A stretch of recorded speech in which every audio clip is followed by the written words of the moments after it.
칼 바르트에 대해서 우리가 한번 살펴보도록 하겠습니다. 이 바르트를 자유주의 신학자다 이렇게 이야기하는 사람도 있고, 아니다, 정통주의 신학자, 너무 폐쇄적인 정통주의 신학자다 이렇게 이야기하는 사람들도 있습니다. 근데 바르트는 처음 신학을 할 때 자유주의 신학을 그대로 받아들였죠. 그래서 자기 신학을 하다가 자유주의와 결별을 하게 되죠. 왜 결별하게 됐죠? 1차 세계대전이 있을 때 전쟁 중에 인간의 참상을 보게 되었죠. 그래서 자유주의 신학을 더 이상 신봉하지 않습니다. 자기가 따랐던 하르낙 같은 신학자는 빌헤름 황제의 전쟁 정책을 지지하는 그런 연설문을 작성해 주었죠.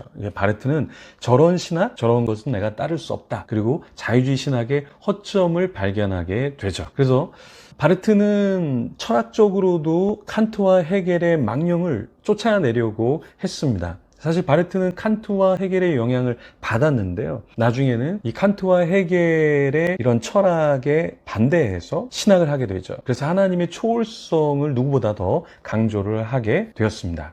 바르트에게 가장 많은 영향을 주었던 철학 신학자는 키에르케고르. 이 키에르케고르가 어떻게 신학을 하고 철학을 했죠? 실존주의 철학을 했잖아요. 그래서 하나님 앞에 선 단독자란 이야기까지 했는데요. 이런 키에르케고르의 영감과 영향을 받아서 신학을 했습니다. 바르트에게 또 어떤 철학이 영향을 주었냐면 변증법적 신학이 바르트에게 영향을 주었죠.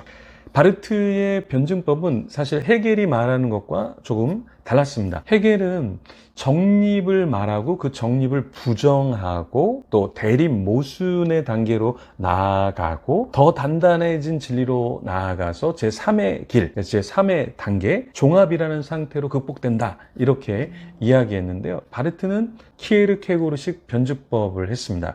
바르트가 말하는 변증법은 위에 계신 하나님이 인간과 그 세계에 대하여 변증적으로 관계하는 것이었는데요. 이게 어떻게 가능했을까요? 하나님은 인간 예수 안에서 인간의 세계 속으로 들어오지만 결국 들어오지 않고 그러면서 하나님의 무한한 질적 차이와 타자성을 지킨다라는 것이었죠. 이 말이 무엇입니까? 그러니까 하나님이 인간의 모순과 이 부족함을 아시고 본인이 직접 들어가시는 것이 아니라 예수님을 이 땅에 보내시고 그러면서 이 땅에 들어오지 않으면서 하나님의 무한한 질적 차이, 그건 여전히 유지를 하고 있다는 거죠. 타자성을 지키는 거죠. 그러면서 인간의 죄성을 보완하게 되었다는 것이죠. 그래서 이러한 변증법을 이야기한 것입니다. 바르트 신학의 특징 우리가 살펴보면 기독론을 굉장히 강조하죠. 그래서 모든 것이 다 그리스도 중심적 신학을 하게 되는데 이게 장점이면서 결국에 단점이 되기도 했죠. 삼위일체를 기독론 중심적으로 하다 보니까 삼위일체가 축소가 되었다라는 것입니다. 그리고 바르트의 이 예정론을 보면 전통적인 예정론과 조금 다릅니다. 전통적으로는 우리가 이중 예정론을 이야기하잖아요. 선택과 유기, 이것이 기본적인 전통적인 예정론인데 바르트는 이 이중 예정론을 말하지 않죠. 인류의 저주받은 자는 예수 그리스도밖에 없다. 인류의 저주받은 분은 예수 그리스도밖에 없으면 우리 모두는 다 선택되었다라는 거죠. 그러니까 예수님만 거절되고 예수님을 믿는 자는 다 구원을 받는다 이렇게 얘기했죠. 이 화해론에 있어서 만유 화해론이라고 이야기를 하는데 이 만유 화해론이 결국에 만유 구원론으로 이어지는 거 아니냐라고 했습니다. 사실 이것은 이제 논쟁이 많은데 바르트의 초기, 중기, 후기의 신학을 우리가 좀 살펴봐야 되는데 초기와 중기는 어느 정도 만유 화해론에 있어서 이러한 여지, 그러니까 비판의 여지가 있었지만 후기로 가면서 더욱 어떤 것을 이야기합니까? 바르트가 나는 만유 구원론을 이야기하는 것이 아니다 라는 이야기를 하고 바르트의 추종자들도 예수님이 죽으시고 그렇게 화해를 하셨다는 것은 객관적인 화해론을 이야기하는 것이지 주관적인 화해론을 이야기하는 것은 아니다. 바르트가 이야기한 것은 객관적으로 예수님이 죽으셨고 우리를 구원하신 그 사실을 이야기한 것이지 한 사람 한 사람이 주관적으로 어떻게 선택된 것을 이야기한 것은 아니다. 이런 식으로 이야기를 했죠. 바르트의 신학의 또 다른 중요한 내용은 초월성을 강조를 했다라는 거예요. 그러니까 초창기에 바르트가 슐라예로 마을을 따랐죠. 칭송도 합니다. 그리고 헤겔의 철학도 굉장히 높게 평가했지만 나중에 어떻게 됩니까? 다 하나님의 초월성을 강조하면서 이러한 신학과 철학을 배격하게 되죠. 그래서 바르트는 초월성을 굉장히 강조했지만 또 바르트가 그렇다고 초월성만 강조한 신학자다 이렇게 이야기할 수 없는 게, 바르트가 신학을 계속해서 하면서 어떤 이야기를 하죠? 화해론을 얘기하고 성령론을 이야기하잖아요. 그 화해론과 성령론에서 하나님이 초월해 계신 것만이 아니라 인간에게 어떤 것을 하십니까? 그리스도를 통해서 화해를 하시고 또 성령님과 함께 계신 분으로 기술을 하게 되죠. 그래서 이런 사상은 자연신학, 이신론, 하나님이 세상을 창조하시고 아무것도 안 하시는 하나님이라는 그런 이신론을 배격하고, 바르트는 예수 그리스도 안에서 피조물과 연합하시는 하나님, 세계의 창조와 역사 속에 구속하시고 섭리하시는 하나님,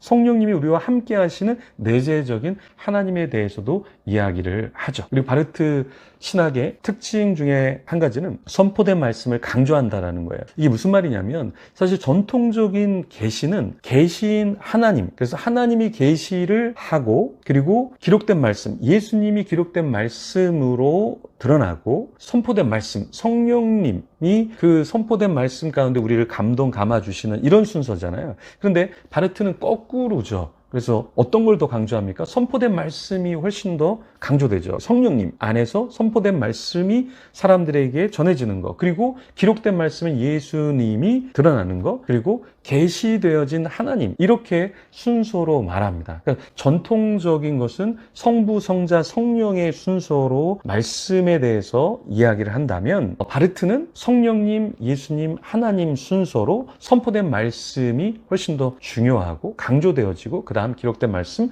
계시 순서로 이렇게 나열이 된다라는 것이죠. 이러한 부분이 전통적인 신앙과 다르다 보니까 바르트를 공격하는 사람도 있고 비판하는 사람도 있고, 또 어떤 면에서 바르트의 이런 해석이나 이 강조점을 또 대단히 높게 보는 사람도 있는 것이죠. 그래서 우리가 바르트를 논하고 비판하기 전에 바르트의 책들을 좀 읽고, 그리고 무엇이 문제인가를 좀 더 논하면 좋을 것 같습니다. 바르트의 이해 조금 도움이 되셨는지 모르겠는데, 조금 더 설명이 필요하거나 또 수정 보완돼야 될 내용이 있다면 아래에 적어주시면 감사하겠습니다. 네, 감사합니다.